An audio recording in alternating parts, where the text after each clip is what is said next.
I don't Okay, even now know you what hold on. Now I ain't gonna have y'all edit that out. I'm just not answering. Oh, now okay. you're asking a lot. Okay. Now okay. you're digging into some things. Okay. People going to jail.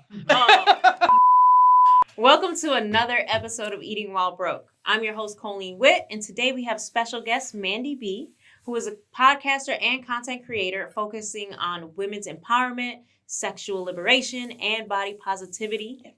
She recently launched a subscription box for women called Official Box Owner, focused on feminine hygiene, sexual health, and normalizing conversations about womanhood.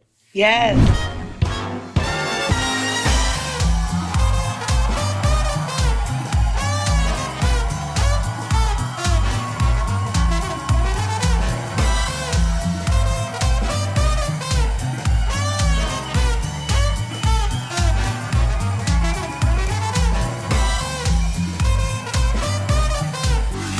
I can definitely speak from personal experience. I definitely appreciate everything that you do for women and the movement of conversating, because I still get nervous, buying tampons.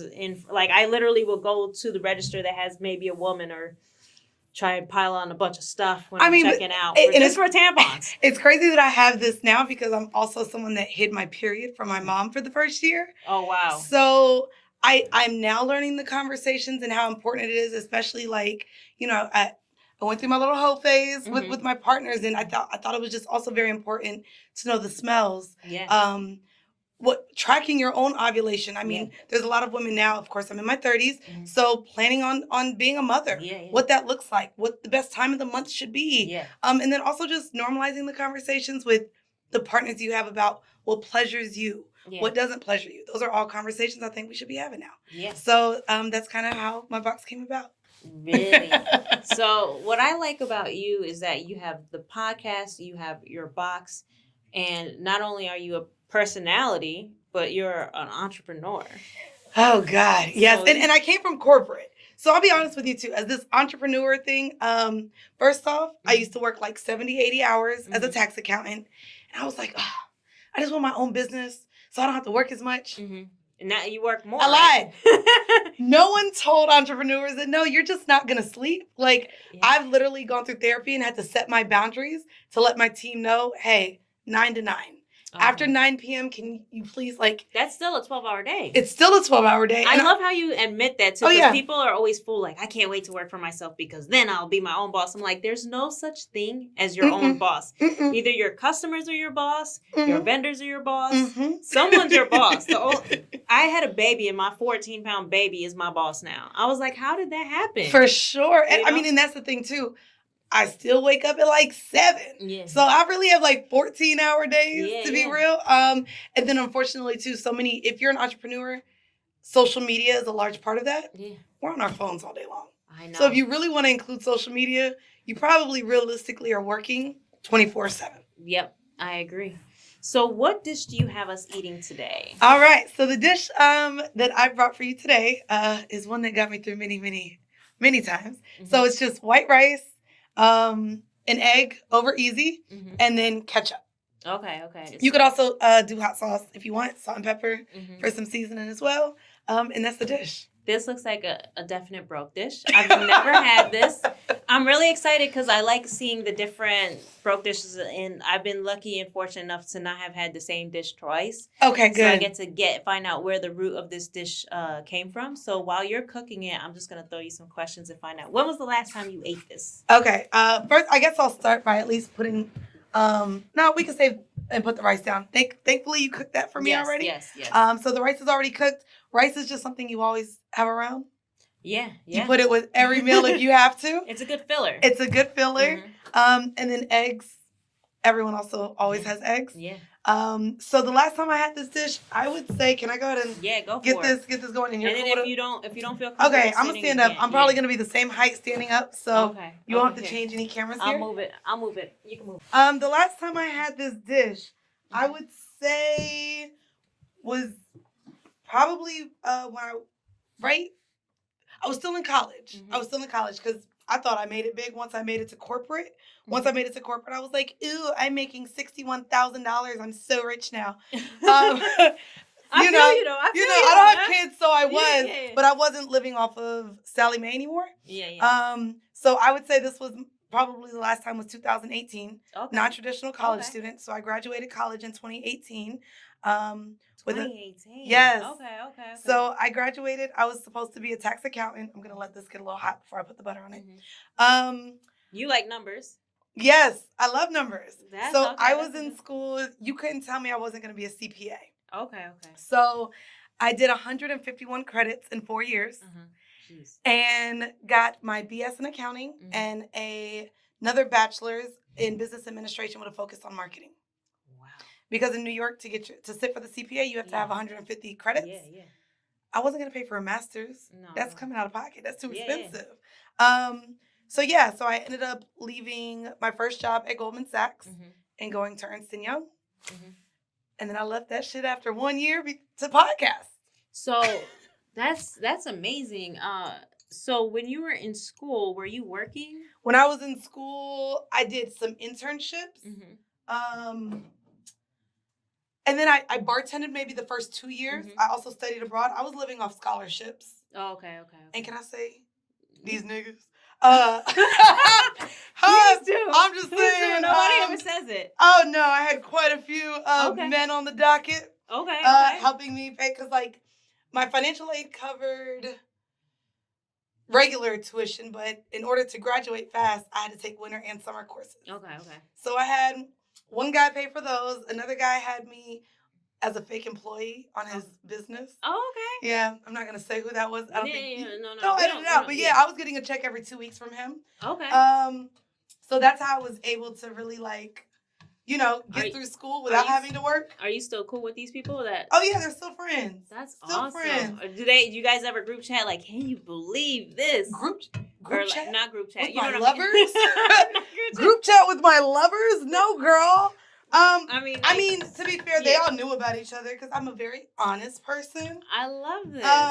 But yeah, no. So, what was the last question? Look, now I am trying to focus here. Yeah, okay. I don't want to get too off, but how do you go from CPA to all about women empowerment? Well, I mean, I'm a girl's girl. Yeah. All my friends, I like girl trips. I love being around my friends. Okay. That was probably one of the reasons for my recent breakup too, is my friends come before everybody. Really? My friends come before. You tell guys that? Yeah. Oh, yeah. Mandii. Yeah. And what sucks too is my friends also come before my family, which is very different for most people. That's different. My family, I feel like I grew up with Osbournes. Okay. So it's just we needed a television show because it was so toxic. Oh, okay. So once I moved out at 18. I was like, my friends have always rode for me. If I ever needed anything, my friends always had me. Okay. So yeah, I tell them that. And hold on, I'm gonna crack this. Go for it. It's not gonna. Okay. They know it's a cooking show. Okay. All of you listeners, she's cracking an egg. I'm cracking an egg. And I haven't worked on an electric top in a while. I probably should have let it get more hotter. More hotter is not a word, by the way. That's fine. I will make up words this entire time. Broke. It's fine. Okay. So where are we with the journey? Oh, how did I get to podcasting? What's crazy is my co-host Weezy came to me. This was my last year of college. And I was like, girl, I'm about to be studying for the CPA. It's about to be busy.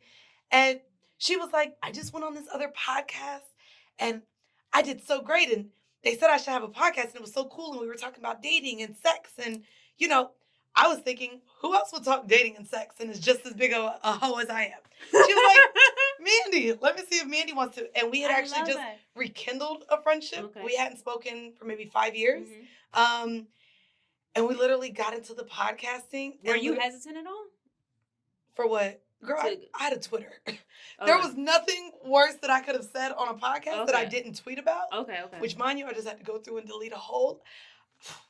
Wait. Have you went back to your Twitter? No. Girl, do you know they look at your tweets and background checks now? Just letting you know. Oh, I didn't know that. Oh, yes, ma'am. Well, I think especially the personality, you're more nervous, right? Because it's cancel culture right now. I looked at them tweets. I said, "What personality is that? That ain't me." Oh, okay. I was embarrassed. I was embarrassed. Okay. Dang, I wish I could have seen them before. Oh my God, no. One was. Let me see. One was really bad. One was like, I don't sell drugs or pimp hoes. What is rap music? Girl, and I love rap music. I was like, why did I tweet this? No. But yeah, so she came to me and was like, we should do a podcast. By episode 3, shout out to A King from Loudspeaker Network, reached out, and at the time Charlamagne was a part of that as well. And a year later, they brought us on board, and we just like full sail went, and we went on Brilliant Idiots again. Shout out to Charlamagne and Andrew Schultz for that opportunity. Just that one feature. Wait, how did you get to Charlamagne? Did I miss that? A King. So A King introduced us to Chris Morrow, who also worked with Charlamagne, who that's where Brilliant Idiots, The Read, Friend Zone, all of the top black podcasts were a part of Loudspeaker Network. Okay. And so we got introduced and were able to kind of be a part of it. So we signed on, and it was like, that's all she wrote. Wow. That's all she wrote. And like, again, probably just being in New York too, right? Yeah. I don't want to say that there's any one way to be a successful podcaster, right? Yeah. So growing up or being around New York, we saw Jesus and Mero, Brilliant Idiots. They were having live shows, The Read. So we were like, the next step is a live show. Yeah. We have to do a live show. So we self-funded our own live show, sold out. Next thing you know, we're looking at our analytics on SoundCloud, looked at our major cities, and we're Googling theaters, event spaces, renting them out ourselves and putting tickets on Eventbrite. And we put ourselves on an 8-city tour. Wow. Where we profited every show because we sold out every show. Wow. And were you any part of you guys doubting yourself during the journey? And then are you making 2 eggs? I'm going to make 2 eggs. Okay. I'm going to make 2 eggs. I'm going to make it quick. You're just trying not to. Yeah, I didn't want to have to. I needed space. I needed space. Normally I do the little pan. I don't want to micromanage your cooking. Normally I do the little pans. This is a big old pan. I'm trying to make sure I don't break the yolk here. And if y'all are looking, I swear I know how to cook, but I wasn't going to come on here and say oxtail. There we go. Look. Okay. You did it. What a flip. Ain't break the yolk. You did it. So were you nervous at all during any of this experience? Did you have any seedlings of doubt? Because I know even me starting this, I always have the little devil on one shoulder that's questioning the ability or whether it's going to be successful. Did you have any of that? I'll be honest with you. And again, through therapy, girl, I just got told I live in fear. So 100%. Every day I woke up, I said, there's no way I'm making this much money. It's going to end. I'm going to have to go back to work. And so a lot of what I did was just I had to stay working, which is probably why I have 30,000 jobs now. Okay. So you do. Okay, I live in full fear. That's how I live. Okay. I'm glad to know that. It's not healthy. It is not healthy. It's not something to do. And what's crazy is I live in the fear for almost where I want to disconnect from the past. I'm scared of the present, and I look to the future, and the future scares me. So the fact that why does the future scare you? The future scares me because bitch, we just had a pandemic. Yeah, you would have told me we were agree. about to live through, and now we're about to live through a world war. Yeah. So to me, the future scares me because I don't want to call myself a micromanager, but my team has been letting me know I'm such. Okay. I hate to not feel like I'm in control of things. And so it doesn't matter what my goals are. It doesn't matter how hard I work towards them. There's a lot of variables that are out of my control. And so that's what scares me, is that all of this hard work could end, who knows, with a fucking nuclear bomb at this point. So, you know what I mean? And so that's what scares me is what am I working towards? And so now I'm just trying to live in the moment. That's what I'm working on in therapy now, is just enjoying my successes as they come and not looking for the next high. Okay. If that makes sense. Yeah, when I interview people on this show, one thing I've noticed is that every time someone hit a goal, the goal kept moving. So it was almost impossible for you to find your happiness in hitting that milestone. Yeah, I mean, I grew up in a single parent household, right? So 6 figures, I feel you. Just 6 figures seemed oh my God, will I ever obtain? Yeah. And now it's all right. Yeah. Now you also don't realize when you talk 6 figures, there's a huge difference between $100,000 and $999,099. Yeah. So now, I'm working towards 7 figures. Do you find yourself ever, and speaking from experience, but do you ever find yourself, because you're working so many jobs, do you keep yourself on a strict budget to survive, or do you live a little when it comes to your finances? A what? Do you put your A what?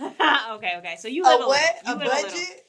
I lived on a budget for so many years. Like literally, this meal reminds me of like back when I had to choose between toilet paper or food. Yeah. Like Damn. I had roommates. Yeah. I was like literally at the fucking financial aid office. Like, nah, I need that to hit. Yeah. Or I was calling up somebody like, nah, I need that now. And again, back in those days, which also 2018 is not too long, but having to go to Western Union, not having Cash App, not having Zelle, the way of getting means from people like wasn't really, you know. It was very expensive. Like, I made 2 good eggs. Y'all can't tell me nothing. No. Okay. We can go ahead and turn that off. So at what point did you stop living on a budget? Was it like you hit 6 figures and you said, screw it? Because you don't live paycheck to paycheck. Because I feel like most entrepreneurs don't do that. They know better because of cash flow, right? I mean, again, I think one of the things that I never had the luxury of doing when I was eating meals like this was even having a savings. Mm-hmm. Was knowing that another check was coming in. Yeah. Or, I mean, I had to budget when I got a check every 2 weeks. Mm-hmm. That's all you're seeing. Yeah. You know, the taxes that are being taken out. Yeah. And a lot of times, like, and that's how I was raised. Can I? Yeah. Can I hook you up? Hook me up. She's adding ketchup, everybody. Okay. It looks really good. And then, you know, the little yolk gonna break and it's gonna be delicious, mind you. I now have took this out and I do not hoisin sauce. And I also like sour cream, but I gotta stay away from dairy. I'm trying to stay away from dairy. Okay. But this was my go-to. I'm gonna bring my seat back over so we can sit and eat because the bitch is hungry. I need to go hold you. I am so hungry. So I want to break the yolk. You break the yolk. Oh yes. Let it get into the rice. If you need some more salt or pepper. I'm one of those people, like, I love everything super saucy and gooey. So that's me. So then you might fuck with this. I definitely will because I love seeing all that sauce. A lot of people don't. I'm surprised so many people don't like over easy, but I love it. I feel like it's okay, girl. When they don't know, they just don't know. Like if there's sausage and pancakes, I let that sausage. You have to. Yeah, you have to. Right? Okay, here's the thing, and I'm gonna tell you, secret. If they don't like over easy eggs or runny eggs, they order their steaks well done, and you can't trust those people. You know what? You can't trust them. I'm gonna tell my husband. Don't trust him. You can't trust him. Can't trust him. Because you know what? He does both. He does both. I can't. He likes them scrambled, huh? He likes them. He doesn't eat them runny, and he eats his steaks well done. Oh, not him eating beef jerky. Yeah. Tell me what you think about it. This is delicious. It's good, right? You could do that. Well, I didn't cook the rice, but so shout out to whoever made the rice. This is jasmine rice. This is the little packets. I love those. Jasmine rice is my favorite. Doesn't it taste great? No, this is great. It's all soft. And literally too, like, my friends make fun of me, and I talk about this on the pod. Mm-hmm. I will put an over easy egg on anything. Because I never thought of that. So to me, as long as you put an egg on it, it's breakfast. Mm-hmm. So this is so good. It's good, right? Okay, right?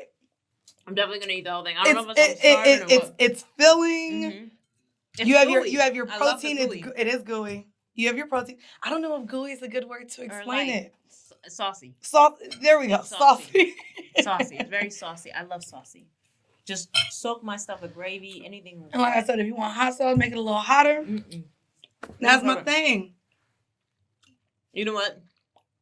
Every once in a while, we come across a dish that I say, I'll make at home. You can make this at home. This, I will definitely make and at it's home. Fast. It took you 5 minutes. It's fast. It's fast. And as far as affordability, this whole meal, if you buy a bag of rice and eggs, you have at least 5 or 6 meals for under $4. 5 or 6 meals, girl. There's a dozen eggs in a container. That's what I'm saying. If you eat two, if you so you put meals, 2. 6 meals. Easily like 6 meals. If you're trying to have a Thanksgiving dinner style with eggs, you have 6. Now eggs, I don't think have hit the inflation button yet. No. So you could still get them for like $3.99. Yep. Rice, you just always have, and then ketchup. So, I mean, if you do the math, this dish maybe costs you less than $1. So anyone looking to save money, this beats the eating fast food, and it's much faster. It does, and it's fast. Yeah. So I love it. I love it. Yeah, now I don't eat this anymore, but I'm eating now. So when it came to the official box, Yes. you started that business during COVID. So the idea came in May of 2020. Mm-hmm. I'm not gonna lie, I started a whole nother podcast because I was like, ooh, let me journal what this, breakdown is like. And then by April, I said, oh, we're not getting out.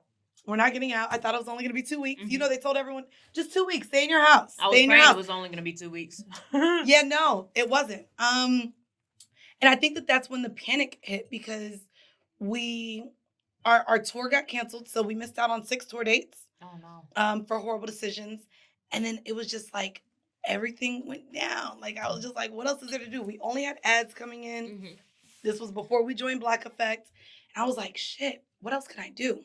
Were you guys selling ads or the network was selling ads? We were on loudspeaker at the moment.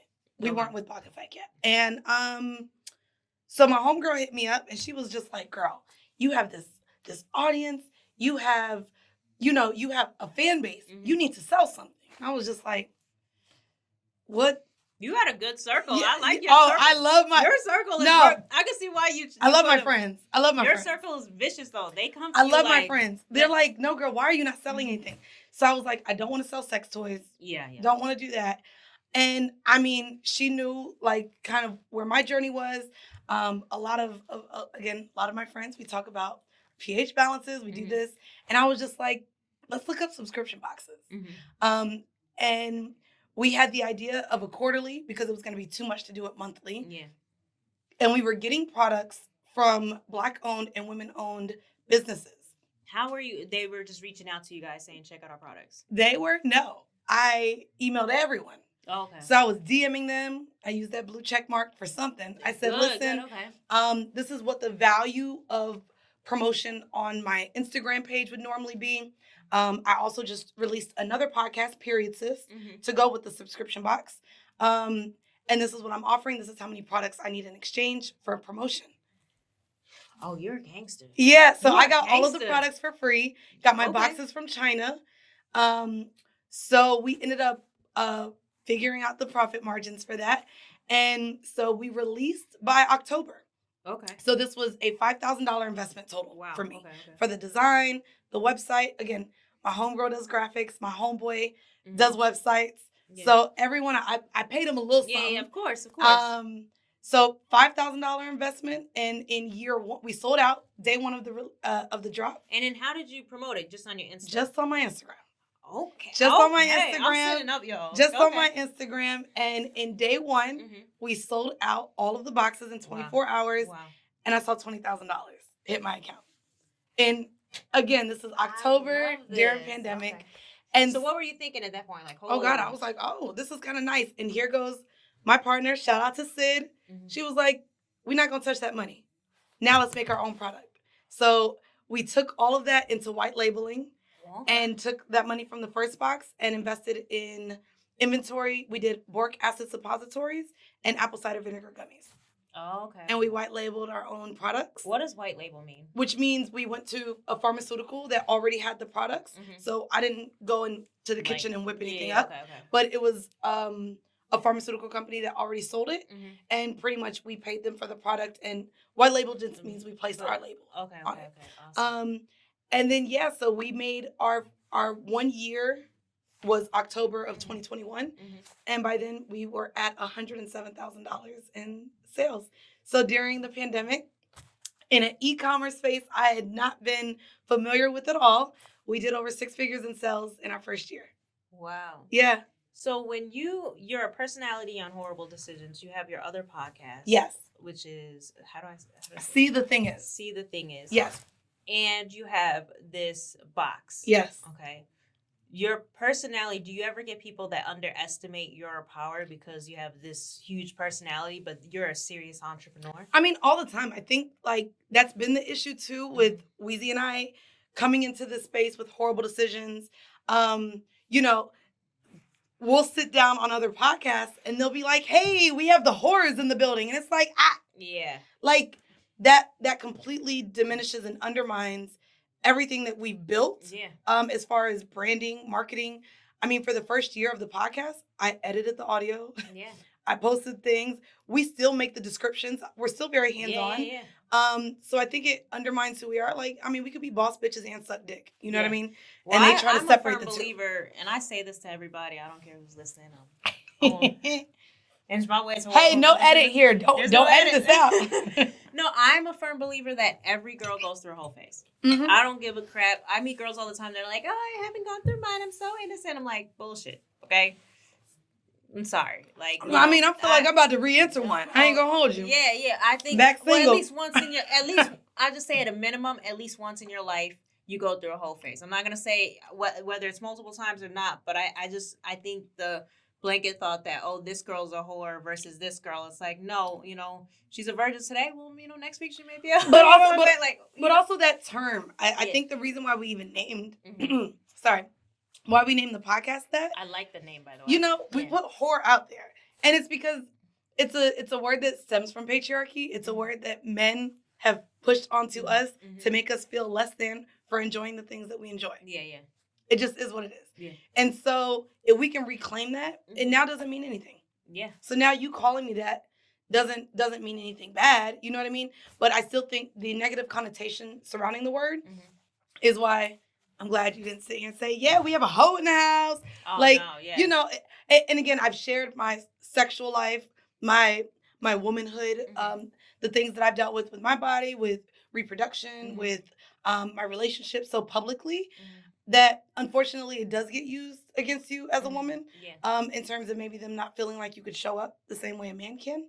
And I think I've done pretty well in this space. And I've been attached to a lot of the other men in this space as well. So what do you mean? Like it's not attached, not attached romantically, not attached romantically. I actually would never date a podcaster. Okay. So if you're watching this and you have high hopes, sorry, I want no one in this industry at all.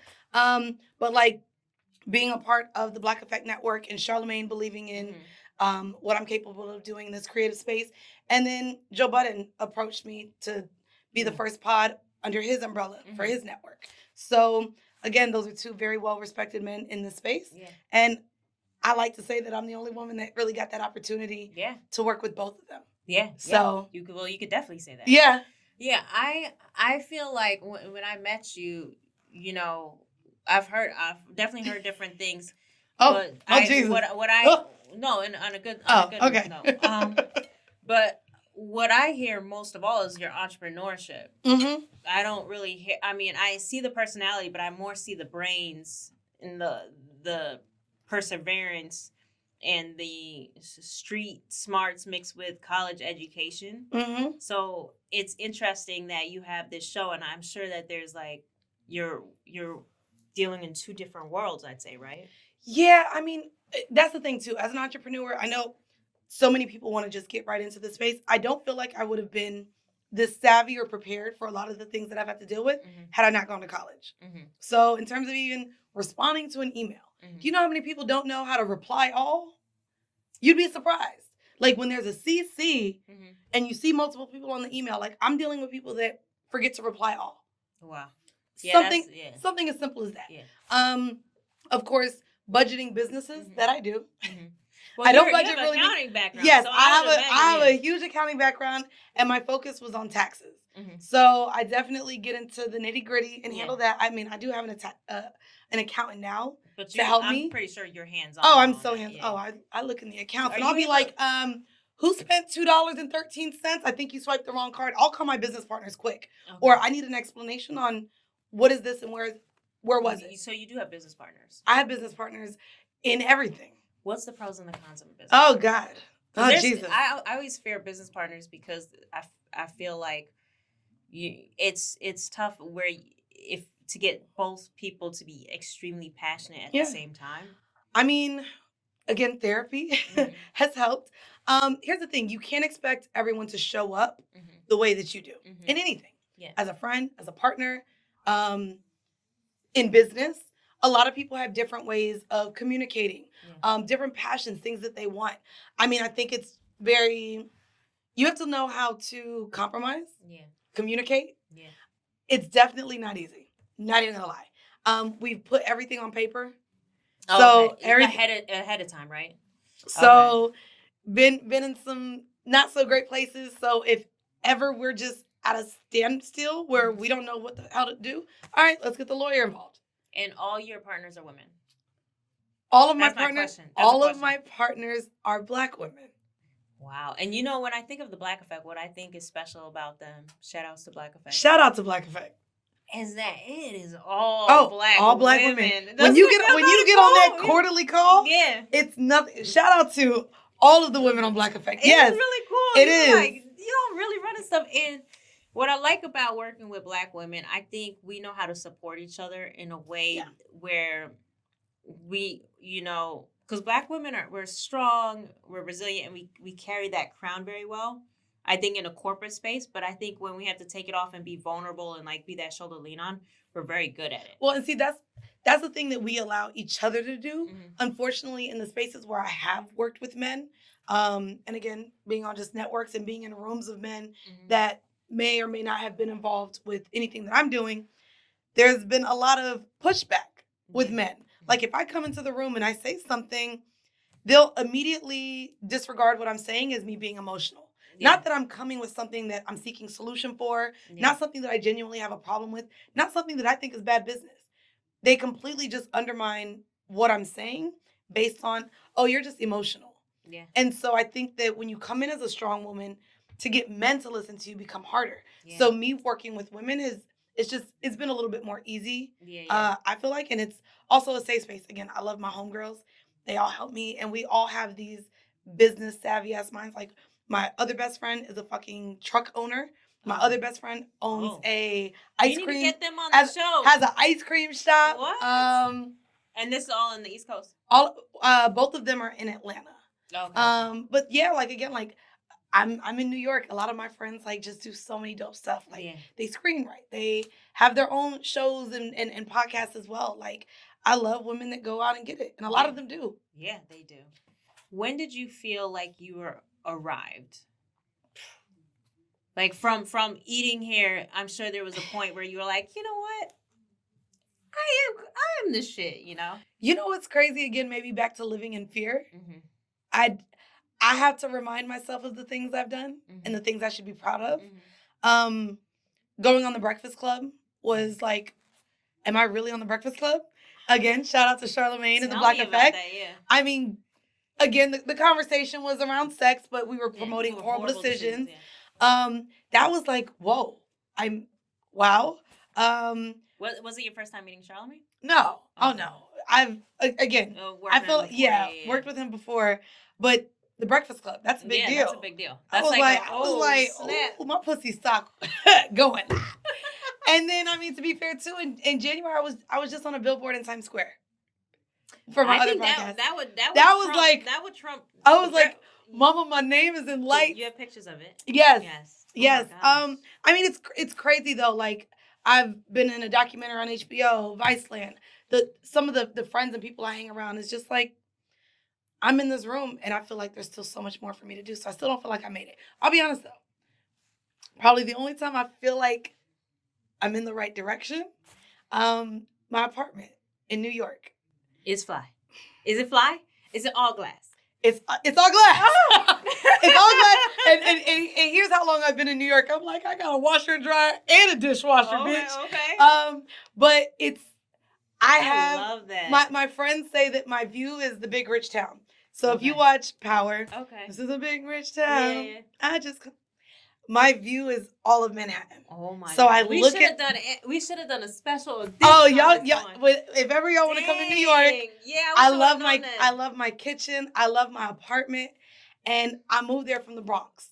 Wow. Yeah. At one point, I was in a 3-bedroom, 1-bath basement apartment. Yeah. Eating this meal. Yeah. Yeah. How long ago was that? To 20. That was 2018. No.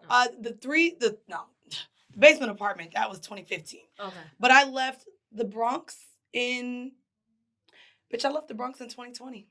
Wow. I just left the Bronx because they had COVID specials. Uh-huh. Thank you to everyone who moved out of New York. Yeah. Y'all made the rent drop, and I was able to get my dream apartment. But the rent went right back up the second. Second COVID was over. Which is why I locked in a 2-year lease. I'm smart. Yeah. I'm smart. I was like, oh, when the world go back, this rent gonna go right back up. But my view, so I'll sit on my couch sometimes and be like, wow. I would have never thought I would have ever even been able to live the way I'm living in New York, because New York is just so expensive. It's ridiculous. And so, of course, they say if you can make it here, you can make it anywhere. I thought I was making it in my little basement apartment with 2 roommates. Yeah. And now you're able to live this way all off of your businesses. That's it. Oh, I live there by myself.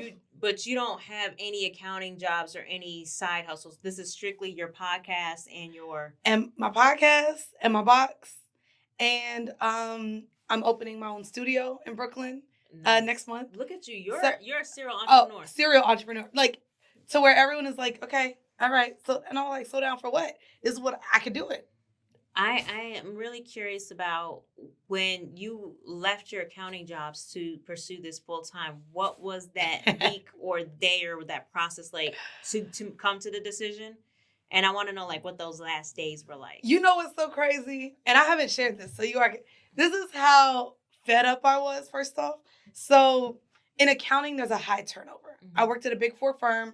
Mm-hmm. I was at Ernst & Young. I could go ahead and say that now. I've said it enough. So for anyone who works Big 4, it's a lot. Yeah. It is a lot. The turnover is high. And so I had seen a lot of people leave before me.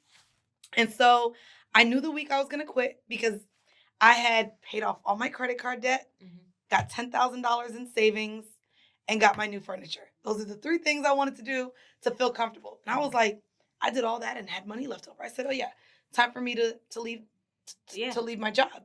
And so I walked into the partner's office and I was like, hey, I want to put in my 2 weeks. Yeah. And he was like, all right.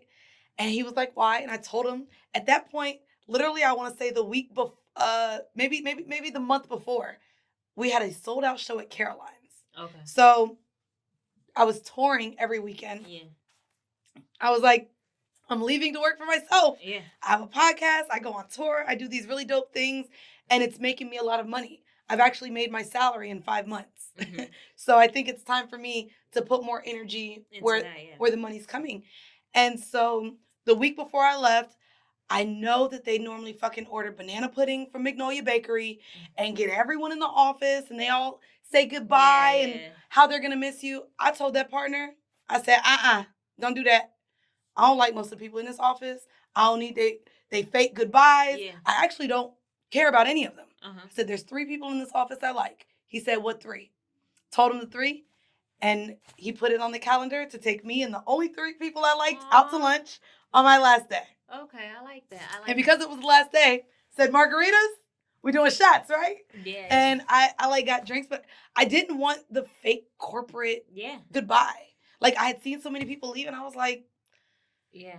And I'd still talk to the people that I invited to that lunch. Nice. But I didn't want all that fake shit. So that was my last week. Like, save the banana pudding for the office. Since you left, have you had any like seedlings of doubt, or have you just been looking onward and it's been nothing but positive? Has like any hiccups come?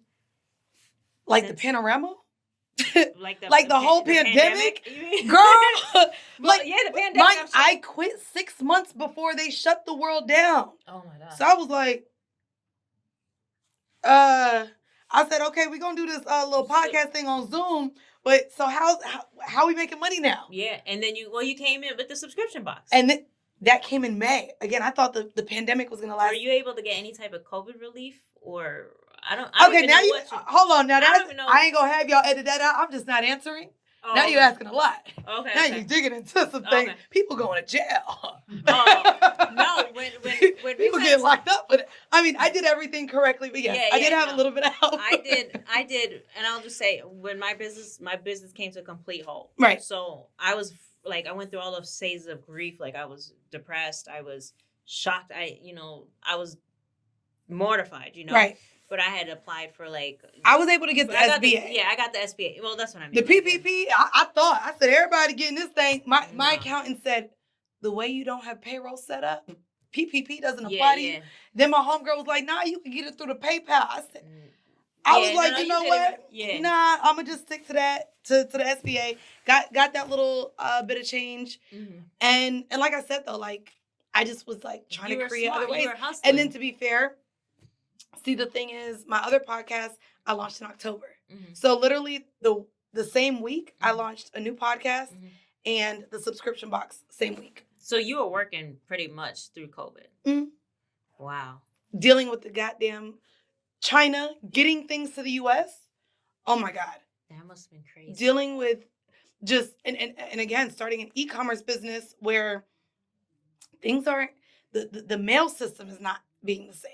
Nothing is acting, the right way. And then I didn't realize how much Amazon has spoiled us all. Yeah.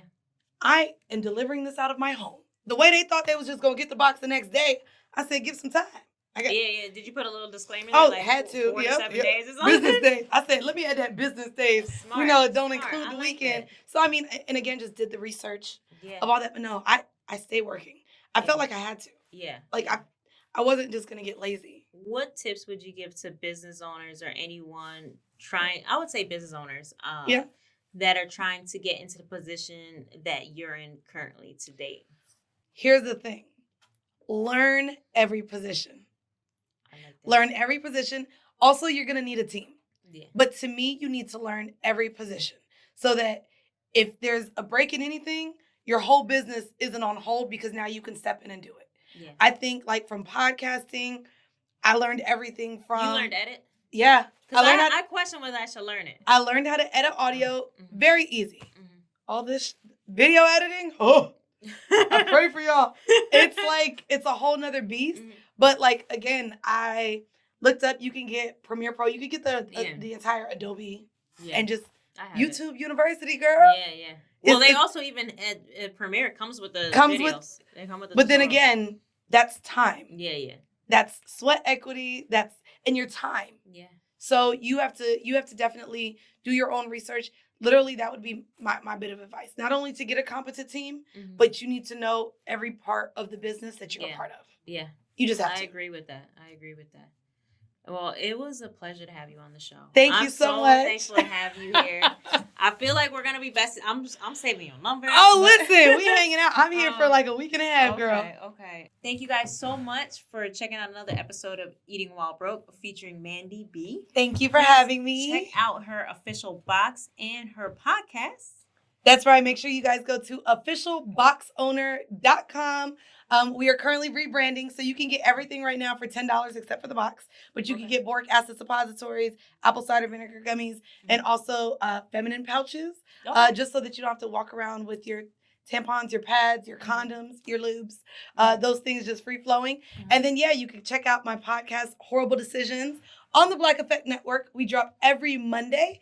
And my other podcast, See the Thing Is, with my co-host, Bridget Kelly. We drop every Tuesday and Friday wherever you listen to your favorite podcast. Wow, you are working. Girl. I'm going to be... Do you hear this voice? Yeah. Yes. And I have to be on set all week. I don't know how. I'm like, Yeah, and you just flew in and you are really... I flew in and came straight here. I respect you and I'm so thankful that you gave us the time. Thank you so very much. All right. Peace out, guys. Bye. Bye.